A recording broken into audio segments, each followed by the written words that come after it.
Yes. नमस्कार. Panorama सेशनमध्ये आपल्या सर्वांचं स्वागत आहे.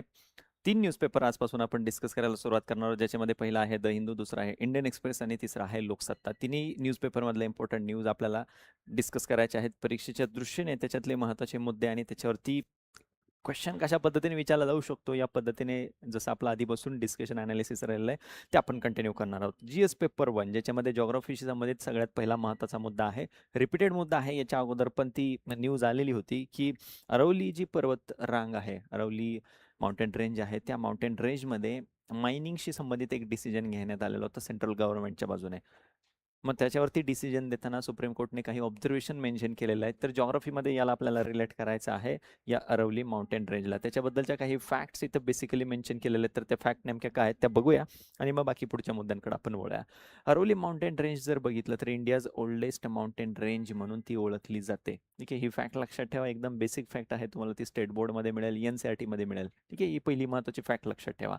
And it serves as an important ecological barrier to prevent the desertification of the Indo Gangetic plain. म्हणजे बेसिकली अरवलीचं जर लोकेशन आपण विचारात घेतलं तर जे आपण थार डेझर्ट ज्याला आपण म्हणतो, त्या थार डेझर्टला त्यांनी पसरण्यापासून इंडो गंगेटिक प्लेनमध्ये या भागामध्ये पसरण्यापासून त्यांनी रोखलेला आहे. तर तो एक इकॉलॉजिकल बॅरियर म्हणून तिथं काम करतो, एक पारिस्थितिकी एक अडथळा म्हणून काम करतो, जेणे हे डेझर्टिफिकेशन वाळवंटीकरण या भागामध्ये पसरू दिलेलं नाही. त्याचा रोल इम्पॉर्टंट आहे, तो नोट डाऊन करून ठेवा. ठीक आहे, माउंटेन रेंजेसबद्दल क्वेश्चन मेन्सला विचारला तर त्याच्यामध्ये त्याचे रोल्स आपल्याला माहीत असायला पाहिजेत. ही फॅक्ट आणखी एक तिथं महत्त्वाची नमूद केली आहे, की किती भागामध्ये ते पसरलेले आहेत. ही जी माउंटेन रेंज आहे अरवली, ती किती भागामध्ये पसरलेली आहे. तर बेसिकली दिल्ली ते गुजरात जवळपास 650 किलोमीटर एवढ्या भागावरती, प्रदेशावरती ही अरवली पर्वतरांग पसरलेली आपल्याला बघायला मिळते. सोबतच हा जो भाग आहे तो इम्पॉर्टंट रिव्हर्ससाठी एक सोर्स म्हणून काम करतो. जसं की मग रिव्हर्सची इथं नावं दिलेली आहेत. चंबळचा जो सगळा भाग आजूबाजूचा, साबरमती नदी असेल आणि लुनी नदी असेल, याचा उल्लेख तुम्ही बऱ्याच ठिकाणी बघितलेला असेल. ठीक आहे, लुनी नदी इम्पॉर्टंट आहे. या भागामध्ये मोठ्या प्रमाणामध्ये जे रिसोर्सेस सापडतात, या गोष्टीमुळं मायनिंगचा तो मुद्दा सध्या चर्चेत आहे. एवढ्या मोठ्या प्रमाणामध्ये हे जे रिसोर्सेस तिथं बघायला मिळतात, म्हणजे ज्याच्यामध्ये सँडस्टोन असेल, लाईमस्टोन असेल, चुनखडी ज्याला आपण म्हणतो, मार्बल असेल, ग्रॅनाइट असेल आणि बाकी मिनरल्स, मग लीड, झिंक, कॉपर, गोल्ड, सोबतच टंगस्टन यासारखे रिसोर्सेस तिथं सापडतात.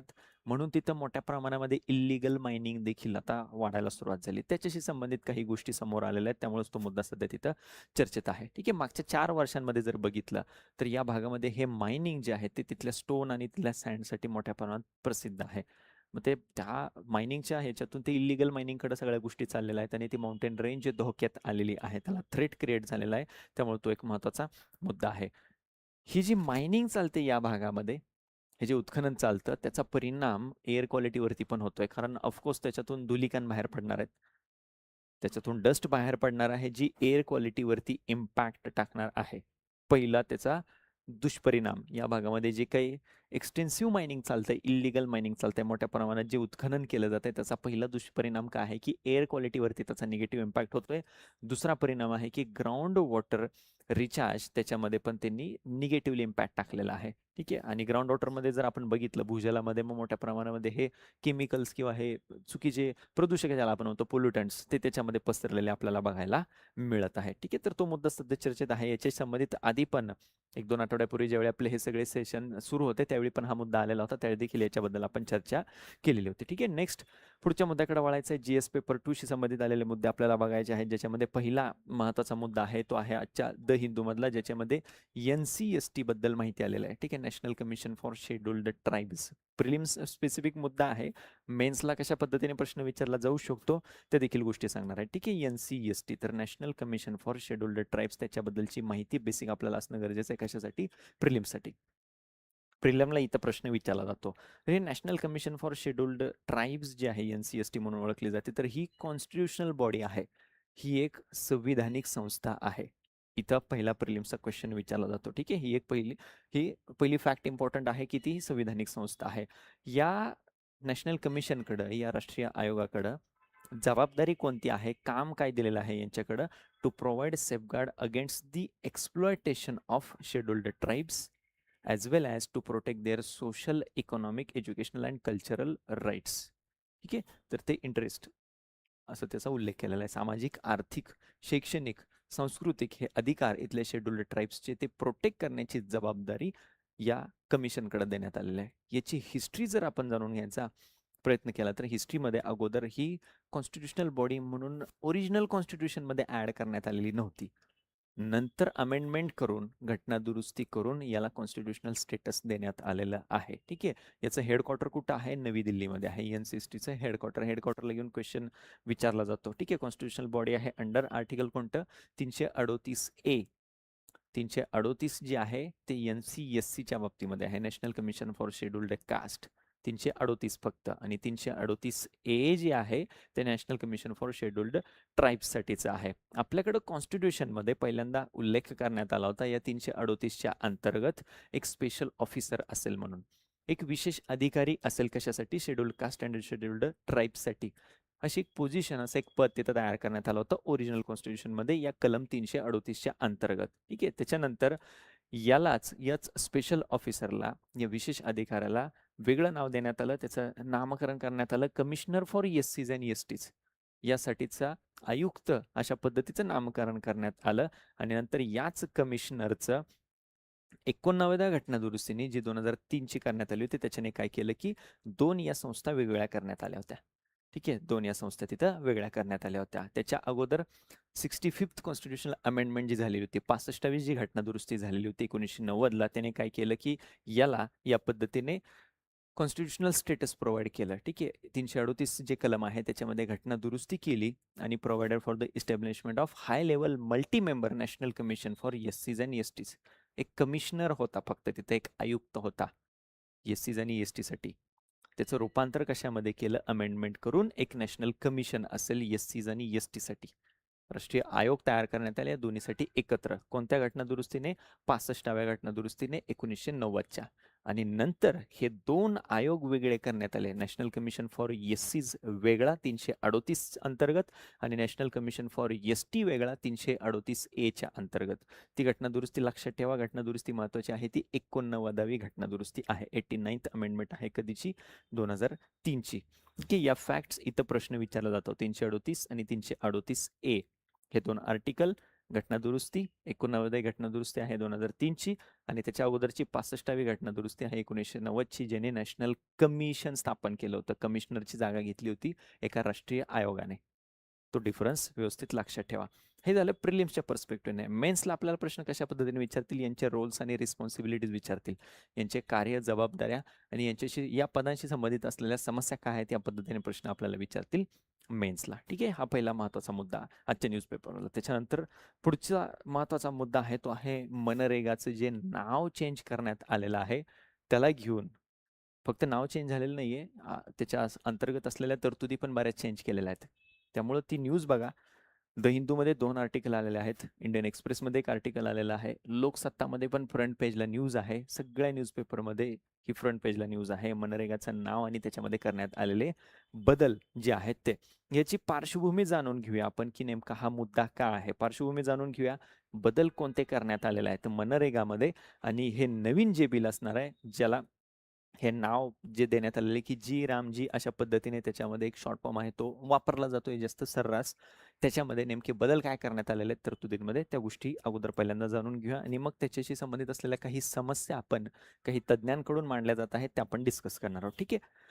विकसित भारत गॅरंटी फॉर रोजगार अँड आजीविका मिशन ग्रामीण असं त्याला नाव देण्यात आलेलं आहे. VB जी रामजी बिल असं ते ओळखलं जातं. ठीक आहे. जी रामजी बिल असाच उल्लेख जास्तीत जास्त पब्लिक डोमेनमध्ये सुरू असलेला त्याचा आपल्याला बघायला मिळतोय. अगोदरचं नाव आपल्याला माहिती आहे, Mahatma Gandhi national rural employment guarantee act MNREGA असं त्याला आपण शॉर्टमध्ये संबोधत होतो. तर ते नाव होणार आहे आता या पद्धतीने त्याला संसदेमध्ये मान्यता देण्यात आलेली आहे. ठीक आहे. मग तो बराच सगळा गोंधळ सुरू आहे. रिप्लेस करणार आहे या कायद्याला हा नवीन कायदा. नवीन कायद्याचं नाव लक्षात ठेवा. नावाच्या पलीकडे जाऊन आणखी बरेच बदल त्याच्यामध्ये करण्यात आलेला आहे. ठीक आहे. याच्यामध्ये आता एक आर्टिकल जर बघितलं बेसिकली तर याच्यामध्ये महत्त्वाचे मुद्दे आपल्यासाठी काय देण्यात आलेले आहेत की या स्कीमला, मनरेगा स्कीमला झालेले आहेत 20 वर्ष पूर्ण. त्यामुळे हा आपल्यासाठी हाय प्रायोरिटीचा मुद्दा आहे येणाऱ्या सगळ्या परीक्षांमध्ये. 20 वर्ष पूर्ण झालेले आहेत. त्याच्यामध्ये आता याचं नाव बदलण्याचा प्रस्ताव मांडलेला आहे. बदल केलेले आहेत योजनेमध्ये, काही तरतुदी, काही प्रोव्हिजन्स चेंज केलेल्या आहेत. त्यामुळे आणखी जास्त हाय प्रायोरिटीचा मुद्दा आपल्यासाठी हा बनून गेलेला आहे. 2005ची स्कीम आहे. 2005ला त्याची सुरुवात करण्यात आली होती. कशासाठी? ग्राम स्वराजचं जे उद्दिष्ट गांधींनी सांगितलेलं होतं, खेड्यांकडे चला, ग्राम स्वराज स्वयंपूर्ण खेडी बनली पाहिजेत, हे जे उद्दिष्ट गांधींनी सांगितलेलं होतं, ती कन्सेप्ट जी सांगितली होती, त्याच्याशी संलग्न असलेली अशी स्कीम तिथं सुरू करण्यात आली होती. बेसिकली याच्यामध्ये काय करण्यात आलेलं होतं, की ग्रामीण भागामध्ये जे हाऊसहोल्ड्स आहेत, ग्रामीण भागामध्ये जे कुटुंब आहेत, त्यांना 100 दिवसांचा, ठीक आहे, त्यांना 100 डेजचा गॅरंटीड एम्प्लॉयमेंट, 100 डेज, 100 दिवसांचा रोजगार हमीचा मिळणार, म्हणजे मिळणारच वर्षभरामध्ये. एका वर्षामध्ये 100 दिवसांचं काम मिळणार. आणि हा युनिव्हर्सल प्रोग्राम आहे ग्रामीण भागातला. ग्रामीण भागातला युनिव्हर्सल प्रोग्राम आहे. म्हणजे काय? कोणत्याही कुटुंबातला व्यक्ती याच्या अंतर्गत फिजिकल लेबर करायला सामील होऊ शकतो. स्त्री, पुरुष कुणीही याच्यामध्ये सामील होऊ शकतं. याला कोणताही तसा क्रायटेरिया लावण्यात आलेला नाही, स्पेसिफिक इन्कम क्रायटेरिया. कोणताही व्यक्ती या मनरेगाच्या या योजनेमध्ये कामगार म्हणून सामील होऊ शकतो. सरकारच्या बाजूने राईट टू वर्क जो मुद्दा आपल्या कॉन्स्टिट्यूशनमध्ये असलेला बघायला मिळतो. ठीक आहे, right to work. Basically DPSP मध्ये याचा उल्लेख करण्यात आलेला आहे. Directive principles of state policy, राज्य धोरणाचे मार्गदर्शक तत्व. त्याच्यामध्ये उल्लेख करण्यात आलेला आहे की राज्याची जबाबदारी असेल नागरिकांना वर्क प्रोव्हाइड करण्याची, वेलफेअर स्टेट ज्याला म्हणलं जातं, कल्याणकारी राज्य ज्याला म्हणलं जातं. तर त्याच्या अंतर्गत योजना ही आखण्यात आलेली होती की 100 डेजचा वर्क दिला जाईल आणि रुरल एम्प्लॉयमेंट त्याच्या अंतर्गत जी प्रोव्हाइड करण्याचं जी ऑब्जेक्टिव्ह ठेवण्यात आलेलं होतं, ती कन्सेप्ट मग कुठं लिंक करण्यात आली होती? गांधींचं ग्राम स्वराजचं अभियान, म्हणून मग मनरेगा अशा पद्धतीने त्याला नाव देण्यात आलेलं होतं. या पॉलिसीच्या बाबतीमध्ये जर आपण विचार केला तर या पॉलिसीला खूप लोकांकडून त्याचं कौतुक करण्यात आलेलं होतं. तर बेसिकली ही पॉलिसी नेमकं करते काय? ठीक आहे, हे जे 100 दिवसांचं वर्क दिलं जातं, याच्यामध्ये काय केलं जातं? तर जलसंधारणाची कामं केली जातात. ठीक आहे, जलसंधारणाची कामं म्हणजे काय? वॉटर इरिगेशनशी संबंधित असलेली कामं. ठीक आहे, जलसंधारणाची कामं, जलसंधारणाची कामं केली जातात. याच्या अंतर्गत म्हणजे एक्झॅक्टली काय केलं जातं? तर मग तलाव खोदणे असेल, तलावामधला गाळ काढणे असेल, कॅनल असेल, बाकी वॉटर इरिगेशन, पाणी सिंचनाशी संबंधित जे काही इन्फ्रास्ट्रक्चर, पायाभूत सुविधा तयार करता येतील, ते कामं याच्यात इन्क्लूड केले जातात. ठीक आहे, याच्यामुळे होतं काय? वॉटर इरिगेशन, तो पहिला बेनिफिट याच्यामधून मिळतो. आणि दुसऱ्या बाजूला याच्यामध्ये जर बघितलं तर एम्प्लॉयमेंट, रोजगार मोठ्या प्रमाणामध्ये लोकांना तिथं उपलब्ध होते. याच्यामध्ये पण स्पेसिफिकली आणखी जर आपण बघितलं तर याच्यामध्ये महिलांचं प्रमाण खूप जास्त असलेलं आपल्याला बघायला मिळतं. त्यामुळे या योजनेला, ही जी स्कीम आहे, या योजनेचं बऱ्याच एक्सपर्ट्सकडून कौतुक केलं जातं. आता त्याच्यामध्ये आणखी काही बदल करण्यात आलेले आहेत. बदल एक्झॅक्टली काय आहेत ते कंपॅरिझन करून आपण जाणून घेऊया, म्हणजे ते चांगल्या पद्धतीने लक्षात राहतील. ठीक आहे, जे 100 दिवसांचा रोजगार पुरवण्याची जी तरतूद होती मनरेगामध्ये, ती आता 125 दिवस करण्यात आलेलं आहे. पहिला सगळ्यात महत्त्वाचा बदल, 125 डेज इन अ इयर असं त्याच्यामध्ये करण्यात आलेलं आहे. वर्षभरामध्ये 125 दिवसांचं काम दिलं जाईल, ते त्याच्यामध्ये नमूद करण्यात आलेलं आहे. पण बेसिकली झालंय काय? आतापर्यंत जर बघितलं, 100 दिवस जी आधीची तरतूद होती, त्या 100 दिवसांपैकी जर आपण आकडेवारी बघितली तर 2020-21 मध्ये फक्त 9.5% लोकांना पूर्ण ॲक्च्युअली हे 100 दिवसांचं काम मिळालेलं आहे. 2020-21 मध्ये म्हणजे जवळपास 10% समजा, 10% लोकांनाच ॲक्च्युअली 100 दिवसांचं काम मिळालेलं आहे या योजनेच्या अंतर्गत. हा पहिला लूप होल सांगितलाय. हा पहिला लूपहोल सांगितलेला आहे. ठीक आहे, मागच्या 2 वर्षामध्ये बघितलं तर फक्त 7% लोकांना अशा पद्धतीने पूर्ण 100च्या 100 दिवस काम मिळालेलं आहे. म्हणजे ऑलरेडी या योजनेच्या बाबतीमध्ये काही समस्या आहेत. इथली कामगिरी या योजनेची आणि इथली कामगिरी जर बघितली, फक्त 10% लोकांना 100 दिवस रोजगार मिळतोय, बाकीच्यांना पूर्ण 100 दिवसांचा रोजगार मिळत नाही. गॅरंटी देण्यात आलेली आहे त्याच्यामध्ये की 100 दिवसांचा रोजगार मिळेल, बट ती गॅरंटी फुलफिल होताना दिसत नाहीये. गेल्या 2 वर्षात जर बघितलं तर फक्त 7% लोकांना असा 100 दिवसांचा रोजगार मिळालेला आहे. फक्त 7% लोकांना, ओन्ली 7%. मग गॅरंटीड एम्प्लॉयमेंट कुठं आहे? ठीक आहे, तो पहिला महत्वाचा मुद्दा इथं नमूद करण्यात आलेला आहे. आता याला काय संबोधलेलं आहे? ही जी नवीन VB जी रामजी ही स्कीम तिथे नमूद केलेली आहे, याला नमूद केलेले की सेंट्रली स्पॉन्सर्ड स्कीम म्हणून. सेंट्रल सेक्टरची स्कीम नाही, सेंट्रली स्पॉन्सर्ड स्कीम असणार आहे. याच्यामध्ये राज्य आणि केंद्र यांच्यामध्ये 60-40 असं डिव्हिजन आता करण्यात आलेलं आहे. यातला 40% जो वाटा आहे महसुलाचा, तो राज्याने उचलायचा आहे. ती एक समस्या तिथे नमूद केलेली आहे पुढे, की ऑलरेडी बरीच राज्य आर्थिक अडचणीत सापडलेली आहेत GST सारख्या गोष्टींमुळे. त्याच्यावरती आपण ऑलरेडी चर्चा केलेली आहे. आर्थिक संघराज्यवाद ज्याला म्हणलं जातं, ठीक आहे, फिस्कल फेडरलिझम. त्यावेळी आपण डिस्कस केलं होतं की राज्यांचं इन्कम कसं कमी झालेलं आहे जीएसटी सारख्या गोष्टींमुळं. राज्यांचे स्वतःचे जे काही इंडिपेंडंट टॅक्सेस होते ते बंद झालेले आहेत जीएसटीमुळं, वन नेशन वन टॅक्समुळं. आणि ते जीएसटी मधलं कॉम्पेन्सेशन राज्यांना जे मिळतं ते उशिरा मिळतं. मग त्यांची ऑलरेडी आर्थिक परिस्थिती हालाकीची असताना त्याच्यामध्ये 40% हा वाटा राज्यांचा नमूद करणं, ती आणखी एक समस्या म्हणून तिथं समोर नोंदवण्यात आलेली आहे. ठीक आहे. तर अशा काही बऱ्याच समस्या तिथं नोंदवलेल्या आहेत. समस्या नेमक्या काय ते जाणून घेऊ अगोदर कंपॅरिझन करून. मनरेगामध्ये एक्झॅक्टली काय तरतूद होती आणि आता काय तरतूद करण्यात आलेली आहे ते अगोदर व्यवस्थित आपण जाणून घेऊया. ठीक आहे. गॅरंटीड वर्क डेज जर आपण जाणून घ्यायचं म्हणलं तर अगोदर होते गॅरंटीड वर्क डेज 100 डेज, किमान 100 दिवस वर्षभरातले दिले जातील कामाचे. आता या प्रपोज्ड हे जे नवीन जी रामजी बिल आहे, व्हीबी जी रामजी बिल, त्याच्यामध्ये 125 दिवस असं त्याच्यामध्ये सांगण्यात आलेलं आहे. आधी जर बघितलं फंडिंग म्हणजे जे व्यक्ती काम करतात त्यांना जो आर्थिक मोबदला दिला जातो, वेतन जे दिलं जातं ते वेतन 100% जी कॉस्ट आहे ती सेंट्रल गव्हर्नमेंटकडे होती. म्हणजे पूर्णतः 100% ती रक्कम देत होतं केंद्र सरकार. आता ते 60-40 असं केलेलं आहे. 60% त्यातलं वेतन त्याची रक्कम देणार आहे केंद्र सरकार आणि 40% देणार आहे राज्य सरकार. ठीक आहे. तो एक बदल त्याच्यामध्ये करण्यात आलेला. त्याच्यानंतर नेचर ऑफ राईट. ठीक आहे. Citizens can sue if work is denied, funding is open ended. ठीक आहे. जर नागरिकांना 100 दिवसांची जी गॅरंटीड एम्प्लॉयमेंट सांगितलेली आहे ती जर मिळाली नाही तर त्याच्या बाबतीमध्ये दावा दाखल करू शकतात. नेचर ऑफ राईट कसं होतं, गॅरंटीड होतं. आता जर बघितलं तर guarantee is limited by the fixed budget cap. म्हणजे एक बजेट कॅप लावण्यात आलेलं आहे, त्याच्या अंतर्गतच 100-125 दिवसांची गॅरंटी मिळेल. हा एक मेजर चेंज करण्यात आलेला आहे. याला पण मोठ्या प्रमाणामध्ये क्रिटिसाइज सध्या केलं जात आहे. ठीक आहे. तर या पद्धतीने बरेच त्याच्यामध्ये बदल करण्यात आलेला आहे. तो एक महत्त्वाचा मुद्दा आहे.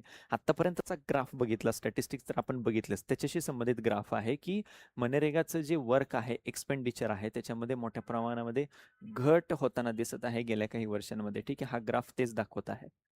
तुम्ही मध्ये अशा पद्धतीने ग्राफ काढू शकता. ठीक आहे. इयर आणि नंबर ऑफ डेज.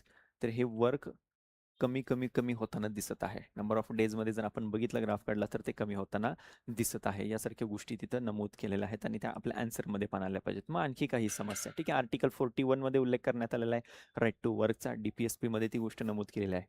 डीपीएसपी मध्ये राज्य धोरणाच्या मार्गदर्शक तत्वामध्ये ती गोष्ट नमूद केलेली आहे की राज्य the state shall within the limits of its economic capacity and development make effective provision for securing the right to work. लोकांना कामाचा अधिकार तो इन्शुअर करण्यासाठी, सुनिश्चित करण्यासाठी ज्या काही तरतुदी कराव्या लागतील त्या तरतुदींची अंमलबजावणी करण्याची जबाबदारी कोणावरती देण्यात आली, राज्यावरती देण्यात. राज्य म्हणजे महाराष्ट्र राज्य असा नाही, पूर्ण भारत, नेशन स्टेट. त्या बाबतीमध्ये तसा उल्लेख तिथं करण्यात आलेला आहे. आणि या डीपीएसपीला आपल्याला माहिती की वेगवेगळ्या व्यक्तींनी त्याचं महत्त्व सांगताना त्याच्याबद्दल गौरवोद्गार काढलेले होते किंवा काही विशेष गोष्टी तिथं नमूद केलेल्या होत्या. नॉवेल फीचर असं संबोधलेलं होतं. इन्स्ट्रुमेंट ऑफ इन्स्ट्रक्शन्स असं संबोधलेलं होतं. कशासाठी? Essential for economic democracy. आर्थिक लोकशाही इथं प्रस्थापित करण्यासाठी हे डीपीएसपी कसे महत्त्वाचे आहेत हे देखील नमूद केलेलं आहे. ओके. यासारख्या गोष्टी त्याच्यामध्ये इम्पॉर्टंट ऑलरेडी नमूद केलेल्या होत्या.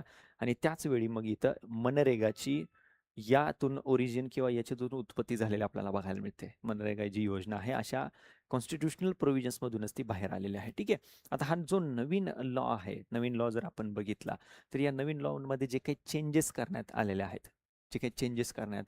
ते चेंजेसमुळे हा जो राईट टू वर्क आहे, जी प्रोव्हिजन नमूद केलेली ती राईट टू वर्कची प्रोव्हिजन व्हायलेट होती असा एक मुद्दा याच्यामध्ये नमूद केलेला आहे. ठीक आहे. अगोदरची ही मनरेगा स्कीम त्याने राईट टू वर्कला जस्टिस देण्याचा प्रयत्न केलेला होता. परंतु ते आता गोष्ट होत नाही. अगोदर मनरेगा स्कीममध्ये काय होतं की पंचायतला राईट आणि रिस्पॉन्सिबिलिटी दोन्हीही देण्यात आलेले होते. आयडेंटिफाय करण्याचे प्रोजेक्ट्स आणि ते डिफाईन करण्याचे की कोणते प्रकल्प याच्या अंतर्गत कामासाठी घ्यायचे आहेत नेमके. ह्याचे अधिकार कोणाकडे देण्यात आले होते तर ते पंचायतकडे देण्यात आलेले होते. आणि तो प्रोजेक्ट डिझाईन करण्याची पण जबाबदारी पंचायतकडेच होती. तो डिझाईन करण्याची जबाबदारी पण पंचायतकडेच तिथं देण्यात आलेली होती. ठीक आहे. तर ती एक महत्त्वाची गोष्ट आहे. आता फायनान्शियल क्रायसिसचा मुद्दा मगाशी जो सांगितला की राज्य ऑलरेडी बरीच काही आर्थिक संकटामध्ये आहेत आणि त्यांच्यावरती हा 40%चा भार टाकणं म्हणजे ही स्कीम ऑलरेडी जी 9 आणि 7%च लोकांना फक्त 100 दिवसाचं वगैरे देते ते आणखी धोक्यात येईल, आणखी ते समस्येमध्ये अडचणीमध्ये सापडेल. या पद्धतीने गोष्ट तिथं एक महत्त्वाची नमूद करण्यात आलेली आहे. ठीक आहे. या पद्धतीने काही समस्या याच्या संबंधित असलेल्या नमूद करण्यात आलेल्या आहेत. सेम या आर्टिकलमध्ये पण गोष्टी नमूद केलेल्या आहेत. प्रताप बानो मेहता यांचे आर्टिकल्स इम्पॉर्टंट असतात. PSR ऑप्शनल जे करतात त्यांनी पॉलिटी गव्हर्नन्ससाठी त्यांचे आर्टिकल रेफर करायलाच पाहिजे. ठीक आहे. या कायद्यामध्ये, या नवीन कायद्यामध्ये आणखी एक महत्त्वाचा बदल काय करण्यात आलेला आहे की आधार कार्डचं लिंकेज आता मॅन्डेटरी केलेलं आहे. जो कोणी कामगार या नवीन VBG रामजी स्कीममध्ये इनरोल करेल त्याच्यासाठी आधार कार्ड लिंकेज मॅन्डेटरी करण्यात आलेलं आहे. ऑनलाईन डिजिटली रेकॉर्डेड अटेंडन्स तिथं मॅन्डेटरी करण्यात आलेला आहे. ठीक आहे. ती कंडिशनच टाकण्यात आलेली आहे. त्याशिवाय पगार मिळणार नाही, त्याच्याशिवाय आर्थिक मोबदला किंवा वेतन मिळणार नाही. ती कंडिशनच त्याच्यामध्ये टाकण्यात आलेली आहे. ठीक आहे. या पद्धतीने काही समस्या आहेत ज्या आता सांगितले की 100 दिवसांचा रोजगार ऑलरेडी मिळत नव्हता मनरेगामध्ये, आता 125 केलेला आहे. त्याच्याबद्दल पण शाश्वती नाही की मिळेलच का नाही तो. ठीक आहे. वेजेसमध्ये डिले होतो, वेतन मिळण्यामध्ये विलंब होतो. आता अशा काही ज्या डिजिटल इनिशिएटिव्ह आणलेल्या आहेत की आधार कार्ड लिंक करणं कंपल्सरीचं आहे, बँक अकाउंट असणं कंपल्सरीच आहे, अशा ज्या काही गोष्टी करण्यात आलेल्या आहेत त्याच्यामुळं बरेच वर्कर्स जे आहेत ज्यांना फायनान्शियल लिटरसी नाही, आर्थिक साक्षरता नाही, ते सगळे बाहेर पडायला लागलेले आहेत. किंवा ज्यांना अशा काही डिजिटायझेशन सोबत कॉपअप करता येत नाही, ॲडॉप्ट करता येत नाही, जुळवून घेता येत नाही, ते देखील कामगार याच्यातून बरेच लेफ्ट झालेले आहेत. अशी माहिती संसदेमध्ये ऑलरेडी मिनिस्टरनीच दिलेली होती. वेगळे रिपोर्ट्स पण समोर आलेले होते. तर यासारख्या समस्या तिथं या वर्कच्या बाबतीमध्ये असलेल्या बघायला मिळतात. मग प्रश्न आपल्याला विचारला गेला तर या पद्धतीने विचारला जाईल. प्रश्न आपल्याला या पद्धतीने विचारला जाईल. ठीक आहे. मनरेगा हे केवळ ग्रामीण पायाभूत सुविधा आणि मालमत्ता निर्माण करण्यामध्ये थेट योगदान देत नाही, तर ग्रामीण भागातली मागणी आणि रोजगार वाढवण्यास अप्रत्यक्षपणे मदत करतं. ठीक आहे. तिथली डिमांड आणि तिथलं एम्प्लॉयमेंट वाढवण्यामध्ये पण मदत करतं. या योजनेशी संबंधित यश आणि समस्यांवर चर्चा करा. सगळ्या गोष्टी आपण डिस्कस केल्या या आर्टिकलच्या निमित्ताने. त्याचं यश काय आहे, ते नेमकं काय करतं, महिलांचा सहभाग कसा त्याच्यामुळं ग्रामीण भागातला वाढलेला आहे, त्यासारख्या गोष्टी. आणि समस्या पण तुम्हाला सांगितलं की याची संबंधित समस्या कोणत्या आहेत. सुरुवात कशी करू शकता, इंट्रोडक्शनमध्ये डायरेक्टली तुम्ही नमूद करू शकता की 2025 मध्ये या योजनेने 20 वर्ष पूर्ण केलेले आहेत. 2005 मध्ये सुरू झालेली ही योजना, तिला नुकतंच 2025 मध्ये 20 वर्ष 20 इयर्स कंप्लीट झालेले आहेत. आणि या 20 इयर्समध्ये, या गेल्या 20 वर्षांमध्ये या योजनेने ग्रामीण भागामध्ये रोजगार देण्यामध्ये आणि त्या भागामध्ये पायाभूत सुविधा तयार करण्यामध्ये एक योगदान दिलेलं आहे. तरी देखील याच्या संबंधित बऱ्याच समस्या नमूद केल्या जातात. ही झाली तुमची इंट्रोडक्शन आणि खाली मग ते मुद्दे तुम्हाला डिटेलमध्ये एक एक एक एक करून एक्सप्लेन करायचे आहेत. ठीक आहे. या पद्धतीने क्वेश्चन आपल्याला विचारला जातो. नेक्स्ट पुढचा महत्त्वाचा मुद्दा आहे भारत आणि ओमान, इंडिया आणि ओमान यांच्यामध्ये एक फ्री ट्रेड ॲग्रीमेंट, एक ड्युटी फ्री एक्सपोर्टसाठी एक फ्री ट्रेड ॲग्रीमेंट तिथं करण्यात आलं, ट्रेड पॅक्ट करण्यात आलेला आहे. बेसिकली काही पर्सेंटेज जे टॅरिफ होते ते आता बंद करण्यात आलेले आहेत. म्हणजे भारतातून एखादं उत्पादन जाते ओमानमध्ये, त्याच्यावरती जो काही टॅरिफ लावला जात होता तो आता कमी केलेला आहे आणि तो मोठ्या प्रमाणात कमी केलेला आहे. कॉम्प्रिहेन्सिव्ह इकॉनॉमिक पार्टनरशिप ॲग्रीमेंट असं त्याला संबोधलेलं आहे. ठीक आहे. या ॲग्रीमेंटला काय म्हणलेलं आहे, comprehensive economic partnership agreement. Duty free access to 98.08 एवढे जे प्रॉडक्ट्स आहेत, एवढे जे प्रॉडक्ट्स मोठ्या एवढ्या प्रमाणात जे भारतातून उत्पादन जातात ओमानमध्ये, त्यांना ड्युटी फ्री ॲक्सेस देण्यात आलेला आहे. ठीक आहे. त्याला ड्युटी फ्री ॲक्सेस तिथं देण्यात आलेला आहे. भारताचं जर बघितलं तर 99.38 of India's export to Oman, ज्याच्यामध्ये मोठ्या प्रमाणामध्ये भारतातून जे काही उत्पादन राहतं एवढ्या प्रमाणामध्ये, एवढ्या रेशोमध्ये त्यांना आता ड्युटी फ्री ॲक्सेस असणार आहे. त्याच्यावरती आता तिथे टॅक्स लागणार नाही. मग याच्याने काय होईल की व्यापार वाढेल ओमानसोबतचा. इकॉनॉमिक कोऑपरेशन ज्याला आपण म्हणतो, आर्थिक सहकार्य, ते आता वाढायला मदत होणार आहे. भारताची जी वेस्ट एशिया पॉलिसी आहे त्याच्यामध्ये याला एक एक्झाम्पल म्हणून आपण नमूद करू शकतो. इंडिया ओमान क्वेश्चन विचारणार नाहीत, हे क्लिअरली सांगतोय. इंडिया ओमान क्वेश्चन विचारणार नाहीत. इंडियाची वेस्ट एशियाची पॉलिसी का आहे, पश्चिम आशिया धोरण का आहे, त्याच्यामध्ये हे एक्झाम्पल म्हणून आपल्याला तिथं पुट करायचंय की लेटेस्ट भारताने 2025 मध्ये एक कॉम्प्रिहेन्सिव्ह इकॉनॉमिक पार्टनरशिप ॲग्रीमेंट केलेली आहे ओमानसोबत. असे एक्झाम्पल त्याच्यामध्ये आपल्याला टाकायचे आहेत की इकॉनॉमिक कॉपरेशन कसं आहे इंडिया आणि वेस्ट एशियाचं. ओव्हरऑल वेस्ट एशियाला घेऊन क्वेश्चन विचारतील आपल्याला, फक्त ओमानला घेऊन स्पेसिफिकली प्रश्न विचारणार नाहीत. मग याच दरम्यान ज्यावेळी prime minister Narendra Modi Oman भेटीवरती आहेत त्यावेळी तिथला त्यांना सर्वोच्च पुरस्कार देखील, सर्वोच्च नागरी सन्मान देखील देण्यात आलेला आहे. ठीक आहे. ही फॅक्ट प्रिलिम्ससाठी महत्त्वाची असते. ही फॅक्ट आपल्याला प्रिलिम्ससाठी महत्त्वाची आहे. त्यांना ओमानचा सर्वोच्च नागरी सन्मान ऑर्डर ऑफ द ओमान तो प्रदान करण्यात आलेला आहे. प्रिलिम्सला प्रश्न विचारला जातो ठीक आहे. डिसेंबर 2025 मध्ये प्रधानमंत्री नरेंद्र मोदी यांना कोणत्या देशाचा सर्वोच्च नागरी पुरस्कार देण्यात आला, तो मुद्दा असा आपल्याला प्रिलिम्सला विचारला जातो. ठीक आहे. ओमानचं लोकेशन पण करून ठेवा. मॅपिंगमध्ये आपल्याला प्रश्न विचारू शकतात. ओमानचं लोकेशन, ओमानचे शेजारील देश कोणते आहेत, त्या पद्धतीने क्वेश्चन आपल्याला विचारला जाऊ शकतो. ठीक आहे. ओमानचं लोकेशन आपण बघितलं तर अरेबियन सीला लागूनच आहे ओमानचं लोकेशन. इकडं UAE लागून आहे, इकडं येमेन आहे आणि सौदी अरेबियाची पण बॉर्डर तिथं लागून आहे. मग 3 देश आहेत. खालीलपैकी कोणत्या देशाची सीमा ओमान सोबत संलग्न नाही असा प्रश्न विचारतील. हे 3 देश देतील आणि चौथा एक वेगळा कोणता तरी देश देतील. बहरीन देतील, कतार देतील. या पद्धतीने वेगळा एक चौथा पर्याय तिथं कोणता तरी देतील. तर या ओव्हरऑल वेस्ट एशियाला घेऊन इंडियाची काय पॉलिसी आहे, तो क्वेश्चन आपल्यासाठी असणार आहे. स्पेसिफिकली ओमानला घेऊन क्वेश्चन येणार नाही. ठीक आहे. कारण तो नेबरहुडचा पार्ट येत नाही. भारताचा शेजारील देश म्हणून ओळखला जात नाही, कारण त्याच्यासोबत भारताची सीमा लागून नाही. मग एक्सटेंडेड नेबरहुड नावाची कन्सेप्ट असते. एक्सटेंडेड नेबरहुड, विस्तारित शेजारी. मग त्या विस्तारित शेजारीमध्ये येतो ओमान, परंतु मग ओमानला घेऊन स्पेसिफिक क्वेश्चन नाही, तर या पूर्ण रिजनला घेऊन, कारण हा पूर्ण रिजन एक्सटेंडेड नेबरहुड आहे इंडियाचा. या पूर्ण रिजनला घेऊन इंडियाची पॉलिसी काय आहे, तो आपल्याला क्वेश्चन विचारतील वेस्ट एशियाला घेऊन. आपल्याला माहिती आहे बाकी इकडं इस्रायल आणि गाझा या भागामध्ये जे काही सुरू आहे त्याला घेऊन सौदीची असलेली भूमिका असेल, अमेरिकेचा इंटरफरन्स असेल, या सगळ्या गोष्टींना घेऊन आपल्याला ओव्हरऑल वेस्ट एशियाची पॉलिसी विचारतील. फक्त स्पेसिफिकली कोणत्याही या भागातल्या देशासोबत इंडियाचे रिलेशन विचारणार नाहीत. विचारले तर फक्त इथं UPSCने एकदा विचारलेलं आहे, इस्रायल सोबतचे रिलेशन्स. त्या पद्धतीने MPSCचा फोकस काही या पद्धतीने राहणार नाही. ओव्हरऑल वेस्ट एशिया पॉलिसीवरती 100% फोकस केला जाईल. UPSCने बघितलं तर लेटेस्ट आफ्रिकेला घेऊन डेप्थमध्ये जाऊन, इन डेप्थमध्ये जाऊन क्वेश्चन विचारलाय. आफ्रिकेतल्या स्पेसिफिक एखाद्या देशासोबत अग्रीमेंट झाली तर क्वेश्चन नाहीत विचारला जात. पूर्ण आफ्रिकेसोबतचा एखादा सेक्टर घेऊन त्याच्यासोबत कॉपरेशन कसं आहे तिथं क्वेश्चन विचारला जातो. सेम त्या पद्धतीने वेस्ट एशियाबद्दल आपलं जी पॉलिसी आहे तिथं आपल्याला क्वेश्चन विचारतील. आणखी एक IR शी संबंधित महत्त्वाची न्यूज आहे. बांगलादेशमध्ये काय झालंय ते आपल्याला माहिती आहे. ठीक आहे. शेख हसीना यांना डिपोर्ट करण्यात आला होता, भारतामध्ये आसरा देण्यात आला होता, नंतर त्यांना शिक्षा सुनावण्यात आली आणि सडनली तिथला जो लीडर होता त्याची हत्या करण्यात आलेली आहे. त्यामुळे बांगलादेशमध्ये असं सध्या बोललं जाते की 1971 नंतर ज्यावेळी बांगलादेश मुक्ती संग्राम झालेला होता, बांगलादेश लिबरेशन वॉर झालेलं होतं, त्यानंतर आत्ता जी 2025 मध्ये परिस्थिती निर्माण झालेली आहे ती मोठ्या प्रमाणामध्ये चॅलेंजिंग आहे असा मुद्दा तिथं उपस्थित करण्यात आलेला. कारण झाली तशी तिथं परिस्थिती. शेख हसीना यांचा जर मुद्दा आपण बघितला तर त्या आवामी लीग या पक्षाशी संबंधित होत्या. आवामी लीग, शेख मुजीबुर रहमान त्यांचे वडील, ज्यांनी बांगलादेश मुक्ती संग्रामामध्ये महत्त्वाची भूमिका बजावलेली आहे. त्यांच्या त्या कन्या. इंडियासाठी त्याचं इम्पॉर्टन्स काय आहे, कारण त्या ज्यावेळी सत्तेत असतील त्यावेळी इंडिया आणि बांगलादेश रिलेशन्स चांगले असतात. आता झालंय त्याच्यामध्ये असं की बांगलादेशमधल्या लोकांचं म्हणणं आहे की याच्यामध्ये भारताचा हात आहे. तो जो मृत्यू झालेला आहे त्याच्यामध्ये भारताचा हात आहे. 2 व्यक्तींनी त्यांची हत्या केली, भारताचा हात आहे असं त्यांचं म्हणणं आहे. त्यामुळे मग इंडियन एम्बसीवरती अटॅक तिथं करण्यात आलेला होता. पाकिस्तानने पण सध्या भूतानला जे काही शुभेच्छा दिलेल्या आहेत त्याच्यामध्ये पण त्यांनी शुभेच्छा देताना ह्या शुभेच्छा पाकिस्तान आणि बांगलादेश आमच्या बाजूने आहेत असा त्यांनी संदेश दिलेला आहे. लेटेस्ट आजचीच ती न्यूज आहे.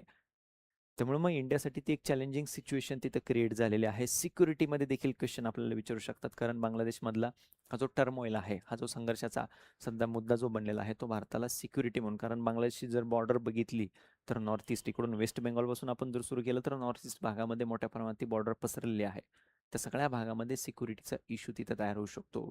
एकदम स्पेसिफिकली सांगतो, फ्रँकली सांगतो, ती आहे गोष्ट की ईशान्य भारतामध्ये जे काही बंडखोर गट काम करतात ते अशा वेळी बांगलादेश जिथं अस्थिर काही परिस्थिती निर्माण झाली तिथं जाऊन ते आश्रय घेतात. मग ते इंडियाच्या सिक्युरिटीसाठी तो थ्रेट आहे. त्यामुळं या मुद्द्याला घेऊन क्वेश्चन आपल्याला इंडिया बांगलादेश रिलेशन्स या बदलत्या भूराजकीय परिस्थितीमध्ये नेमके कसे बदलत चाललेले आहेत असा विचारतील IR मध्ये, किंवा इंटरनल सिक्युरिटी विचारतील की बांगलादेशमध्ये सुरू असलेल्या परिस्थितीचा इंडियाच्या सिक्युरिटीवरती काय इम्पॅक्ट होतो, भारताच्या सुरक्षिततेवरती त्याचा परिणाम काय होतो, या पद्धतीने आपल्याला क्वेश्चन विचारतील. ठीक आहे. नेक्स्ट GS पेपर 3 शी संबंधित आलेला मुद्दा बघायचा आपल्याला की रुपयाची किंमत जर आपण बघितलं, अवमूल्यन ज्याला आपण म्हणतो, रुपयाची किंमत डॉलरच्या तुलनेत घसरतच चाललेली आहे, 90 क्रॉस केलेला आहे. डिव्हॅल्युएशन ज्याला आपण म्हणतो, अवमूल्यन जे होतं ते मोठ्या प्रमाणात होत चाललेलं आहे. त्याचे काही पॉझिटिव्ह इम्पॅक्ट असतात, काही निगेटिव्ह इम्पॅक्ट असतात, ते आपल्याला माहीत असणं गरजेचं आहे. इथं स्पेसिफिकली मुद्दा काय नमूद करण्यात आलेला की हे जे डेप्रिसिएशन आहे, हे जे अवमूल्यन आहे, त्या डेप्रिशिएशनचा फायदा होतोय कशासाठी, ट्रेड डेफिसिट कमी करण्यासाठी. ट्रेड डेफिसिट म्हणजे व्यापार तूट. व्यापार तूट म्हणजे आपण भारतातून वस्तू कमी पाठवतोय बाहेरच्या देशांमध्ये, बाहेरच्या देशांमधून वस्तू जास्त आणतोय भारतामध्ये. ही जी तफावत तयार झालेली असते याला म्हटलं जातं ट्रेड डिफिसिट, व्यापार तूट म्हणलं जातं. ठीक आहे, मग ही व्यापार तूट कमी करण्यामध्ये ही सध्याची सिच्युएशन हेल्प करते असं या आर्टिकलमध्ये म्हणण्यात आलं. तुम्ही म्हणाल असं कसं शक्य आहे? ठीक आहे, साधं एक्झाम्पल सांगतो, याचं साधं एक्सप्लेनेशन सांगतो. ठीक आहे, रुपयाची किंमत कमी झालेली आहे म्हणजे एका डॉलरसाठी आता 90+ रुपये मोजावे लागतात. म्हणजेच काय, एका डॉलरमध्ये खूप जास्त रुपये येतात. म्हणजेच काय, इथलं जे प्रॉडक्ट आहे, एखादं स्पेसिफिक प्रॉडक्ट, याची रुपयामधली जी किंमत आहे, ती रुपयाची किंमत इथली ती वाढलेली नाहीये, त्यांच्या तुलनेत ती घसरलेली आहे. ती घसरलेली आहे. ठीक आहे, म्हणजे अगोदर 80 रुपयेचा $1 होता, आता तो 90+ झालेला आहे. म्हणजे एका डॉलरमध्ये खूप जास्त रुपये तिथं आता मिळत असलेले, उत्पन्न असलेले आपल्याला बघायला मिळतात एक्सचेंज रेटमध्ये. त्यामुळं आता भारतातल्या वस्तू तिकडं स्वस्त झालेल्या आहेत. तिकडच्यांच्या तुलनेत, डॉलरच्या तुलनेत त्या स्वस्त झाल्या आहेत. त्यामुळे मोठ्या प्रमाणात इथल्या वस्तू बाहेर घेतल्या जातील. भारताचा जो एक्सपोर्ट आहे तो वाढेल आणि हा जो गॅप आहे, हा जो डेफिसिट आहे ट्रेडमधला, तो कमी होईल. तो एक पॉझिटिव्ह इम्पॅक्ट याचा होऊ शकतो. हे झालं इंटरनॅशनल लेवलला आपल्या ट्रेडच्या बाबतीमध्ये. परंतु डोमेस्टिक लेवलला जर विचार केला तर त्याचे निगेटिव्ह इम्पॅक्ट असतात. इन्फ्लेशन वाढवण्यावरती त्याचा निगेटिव्ह इम्पॅक्ट होतो. पॉझिटिव्ह इम्पॅक्ट जर याचा बघितला, बूस्ट टू एक्सपोर्ट, आता सांगितलं की डॉलरच्या तुलनेत रुपयाची किंमत घसरल्यामुळं इथल्या वस्तू आंतरराष्ट्रीय पातळीवरती स्वस्त होतात. त्यामुळे मोठ्या प्रमाणात इंडियन प्रोडक्ट्सला तिकडं मागणी मिळते. मोठ्या प्रमाणात इंडियन प्रोडक्ट्स तिकडं जाऊ शकतात आणि हा जो ट्रेड डिफिसिटचा हा जो गॅप आहे तो कमी होऊ शकतो. तो त्याचा पॉझिटिव्ह इम्पॅक्ट आहे. ठीक आहे, हायर रेमिटन्स म्हणजे इथल्या वस्तू तिकडे गेल्यानंतर डॉलरमध्ये त्याचे रिटर्न मिळणार आहेत, डॉलरमध्ये ट्रान्झॅक्शन होणार आहेत, तर ते रेमिटन्सेस तिथं मोठ्या प्रमाणात मिळतील. आपल्याकडं फॉरेन करन्सीचे रिझर्व्स ते वाढतील. ठीक आहे, आणि कॅपिटल आणि इन्व्हेस्टमेंटवरती पण परिणाम त्याचा होईल, कारण स्वस्त झाले तर इकडे इन्व्हेस्टमेंट, गुंतवणूक वाढू शकते. हे त्याचे पॉझिटिव्ह इम्पॅक्ट होऊ शकतात. ठीक आहे, त्याचे निगेटिव्ह इम्पॅक्ट काय होऊ शकतात की इम्पोर्ट कॉस्ट वाढेल मग, कारण जास्त रुपये आता मोजायला लागत आहेत. बाहेरून जेवढे आपण क्रूड ऑइल, बाकी उत्पादनं जे काय मागवतो त्याच्यासाठी आपण फॉरेन करन्सीमध्ये पे करतो. रुपयाची किंमत तर कमी झाली, जास्त रुपये आपल्याला द्यावे लागतील त्या गोष्टीसाठी. ठीक आहे, तो निगेटिव्ह इम्पॅक्ट एक मेजर होणार आहे. इन्फ्लेशन मोठ्या प्रमाणामध्ये, तिथं महागाई वाढू शकते, हायर इन्फ्लेशन होऊ शकतं. यासारख्या गोष्टी निगेटिव्ह इम्पॅक्ट तिथं करू शकतात. ठीक आहे, या पद्धतीने इकॉनॉमिकचा तो अँगल, पॉझिटिव्ह आणि निगेटिव्ह अँगल, तो आपल्याला माहीत असणं गरजेचं आहे. नेक्स्ट पुढचा महत्त्वाचा मुद्दा आहे तो आहे अणुऊर्जा क्षेत्रामध्ये जे एक नवीन विधेयक मांडण्यात आलेलं आहे, शांती बिल म्हणून जे ओळखलं जातं. तर त्याच्याबद्दलची न्यूज आलेली आहे. द हिंदू, लोकसत्ता असेल, इंडियन एक्सप्रेस असेल, सगळीकडे ती न्यूज आलेली आहे. ठीक आहे, इंडियन एक्सप्रेसमध्ये एक स्पेसिफिकली स्पेशल आर्टिकल देखील आलेला आहे. ठीक आहे, ते शांती बिल म्हणून ते ओळखलं जाते. तर त्याचा फुल फॉर्म काय आहे? Sustainable harnessing and advancement of nuclear energy for transforming India 2025. Nuclear energy सेक्टरच्या बाबतीमध्ये आहे, आण्विक ऊर्जा क्षेत्राच्या बाबतीमध्ये स्पेसिफिकली हे बिल आहे. सगळ्यात मोठा बदल काय करण्यात आलेला आहे याच्यामध्ये, तर प्रायव्हेट सेक्टरला याच्यामध्ये आता एंट्री देण्यात आलेली आहे न्यूक्लिअर एनर्जी सेक्टरमध्ये. आण्विक ऊर्जा क्षेत्र जे आतापर्यंत फक्त गव्हर्नमेंट कंट्रोलच्या अंडर राहिलेलं होतं, NPCIL नावाच्या संस्थेच्या मार्फत, ज्यांच्याकडून 20+ न्यूक्लिअर रिॲक्टर भारतातले ऑपरेट केले जातात, कंट्रोल केले जातात, सुपरवाईज केले जातात. तर ती NPCIL नावाची संस्था, त्यांच्याकडूनच कंट्रोल सगळ्या गोष्टी केल्या जात होत्या. आता प्रायव्हेट सेक्टरला याच्यामध्ये एंट्री अलाव करण्यात आलेली आहे या न्यूक्लिअर एनर्जी सेक्टरमध्ये. ठीक आहे, बेसिकली तोच सगळ्यात महत्त्वाचा मुद्दा याच्यातला फोकस केला जात आहे. Aims at incentivising private sector participation. खाजगी क्षेत्राचा सहभाग याच्यातला वाढणार आहे. मग ते भारतातली प्रायव्हेट कंपनी असू द्या किंवा फॉरेनची प्रायव्हेट कंपनी असू द्या, ती आता या न्यूक्लिअर एनर्जी फील्डमध्ये, सेक्टरमध्ये येऊ शकणार आहे. ओके, न्यूक्लिअर पॉवर प्रोडक्शनमध्ये आता ती प्रायव्हेट कंपनी येऊ शकणार आहे. तर तो सगळ्यात महत्त्वाचा बदल याच्या अंतर्गत करण्यात आलेला आहे. आता न्यूक्लिअर एनर्जी हा जो सेक्टर आहे, हे जे क्षेत्र आहे, हे इम्पॉर्टंट का आहे? कारण त्याच्याकडं रिन्युएबल एनर्जी सेक्टर म्हणून बघितलं जातं. गेल्या बऱ्याच वर्षांमध्ये न्यूक्लिअर एनर्जी सेक्टर भारताने तो ग्रो करण्याचा प्रयत्न केला आहे, परंतु त्या प्रमाणामध्ये तो ग्रो झालेला नाही. त्यामुळे असे काही इनिशिएटिव्ह गव्हर्नमेंटच्या बाजूने घेणं अपेक्षित होतं. वे फॉरवर्डमध्ये काही वर्षांपूर्वी हे मुद्दे मांडले जात होते, ते मुद्दे आता इथं समोर होताना दिसत आहेत. ठीक आहे, तर तो एक पॉझिटिव्ह इम्पॅक्ट त्याच्यामध्ये मांडला जात आहे. याच्यामुळं काय होऊ शकतं? ठीक आहे, हे एक स्पेसिफिक आर्टिकल आलेलं आहे त्याच्यावरती, की ह्युमन डेव्हलपमेंट ज्या प्रमाणामध्ये होत जाते, त्या प्रमाणामध्ये एक महत्त्वाचा मुद्दा त्याच्यासोबत अटॅच असतो, की तो असतो एनर्जी कन्झम्पशनचा. ह्युमन डेव्हलपमेंट, मानव विकास ज्या प्रमाणात होत जातो त्या प्रमाणामध्ये त्याची एनर्जी कन्झम्पशनची डिमांड पण वाढत जाते. मग काही एन्शियंट टाईमपासूनचे एक तर एक्झाम्पल इथं नमूद केलेलं आहे. ठीक आहे. सुरुवातीला जर आपण बघितलं प्रिमिटिव्ह मॅन त्याला ऊर्जा कशासाठी गरजेची होती? Only for food. परंतु नंतर ही एवढी मर्यादित गरज राहिलेली नाही. तिथपासून आत्ता जर आपण बघितलं प्रेझेंट टाईममध्ये की डिजिटल टेक्नॉलॉजी, डिजिटलायझेशन जे मोठ्या प्रमाणात आपण करत आहोत, तर त्याची डिमांड एनर्जीची वाढतच चाललेली आहे. मग अशा वाढत्या डिमांडला मीट करायचं असेल तर आपल्याला असे काही सेक्टर्स बूस्ट करावे लागतील आणि त्याच्यामध्ये प्रायव्हेट इन्व्हेस्टमेंट आणणं हा एक इम्पॉर्टंट मेजर म्हणून त्याच्याकडं बघितलं जातं. ठीक आहे. Human development index 3 major indicators, 3 major parameters त्याच्यामध्ये वापरले जातात. आपल्याला माहिती की पर कॅपिटा इन्कम काय आहे, एज्युकेशन आणि हेल्थ याच्यामध्ये 2 कॉम्पोनंट असतात, त्याच्यामध्ये बरेच कॉम्पोनंट असतात. ह्युमन डेव्हलपमेंट इंडेक्स याच्यामध्ये बघितलं जातं, तर याच्यामध्ये एनर्जी नावाचं एक सेपरेट कॉम्पोनंट आहे, ऊर्जा. त्याच्यावरती best human development index decide होतो. त्यामुळे ह्युमन डेव्हलपमेंटचं कोरिलेशन सुरुवातीलाच तिथे नमूद केलेलं आहे की एनर्जी कन्झम्पशन पण त्याच्यामध्ये वाढत जातं ज्या प्रमाणात ह्युमन डेव्हलपमेंट होत जाते. ठीक आहे. तर त्या अँगलने हे शांती बिल जे आहे ते इम्पॉर्टंट मानलं जाते. ठीक आहे.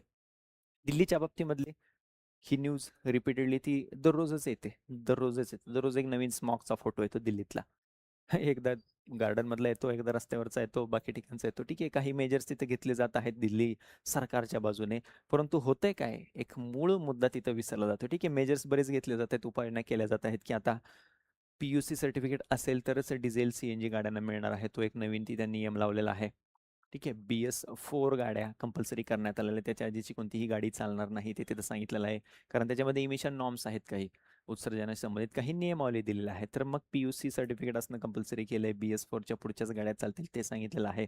15 वर्षांपेक्षा जास्त जुनी गाडी चालणार नाही. ती एक उपाययोजना तिथे केलेली आहे. या सगळ्या उपाययोजना केल्या जात आहेत. याच्यामध्ये एक मूळ समस्या काय आहे, की हे सगळं याच पिरियडमध्ये केलं जातं, की ज्यावेळी विंटर जवळ आलेलं आहे, त्याच पिरियडमध्ये केलं जातं. विंटर जवळ आलेलं नाही, विंटर आल्यानंतर सगळं केलं जातं. तर इथं महत्त्वाची सगळ्यात उपाययोजना कोणती सांगितलेली आहे, की India needs year round action, की वर्षभर त्याच्यासाठी काहीतरी तरतुदी तुम्ही करणं गरजेचं आहे. मग कन्स्ट्रक्शन ॲक्टिव्हिटीज दिल्ली आणि त्याच्या अराउंड ज्या होत आहेत, त्या बाबतीमध्ये इमिशन्सचे जे काही नॉर्म्स असतील, पोल्युशनचे जे काही नॉर्म्स असतील, ते स्ट्रिक्टली फॉलो करणं गरजेचं आहे. इल्लीगल मायनिंगचा मुद्दा सुरुवातीलाच आपण डिस्कस केला.